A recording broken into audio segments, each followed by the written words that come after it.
Sini sini mengkaisasi Tripurahani Tripuri.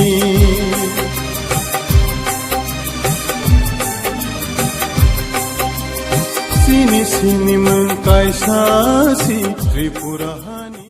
Respected President, the gradual deterioration of indigenous society in Tripura, Northeast India, after forcible annex with India on 15 October 1949. President, as a result of the forcible merger of the princely state into Indian Union, thousands of Tripuris become jobless. The administrative machineries of independent Tripura was taken over by the imperialist India. On the other hand, the government of India encouraged the infiltration and settlement of illegal immigrants in Tripura. They were given employment opportunities, business facilities, including political power. In 1974, illegal immigrant-led government de-reserved all the cultivable fertile land of Tripuris in favor of illegal immigrant, in spite of strong resistance by the indigenous people. The illegal settler in turn set ablaze all historical evidence, document, administrative record of Tripura kingdom.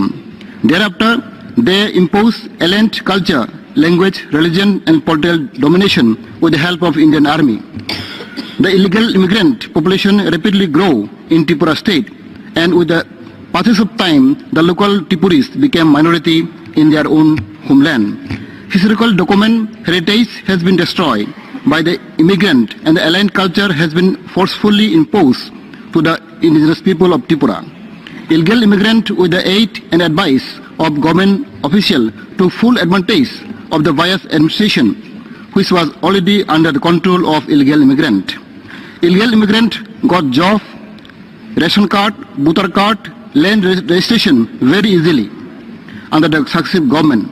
My organization requests this August Council to impress upon Government of India to give their economic social justice, including political power, to decide their own destiny under the Constitution of India, Article 2 and 3. Thank you, Mr. President. Thank you very much.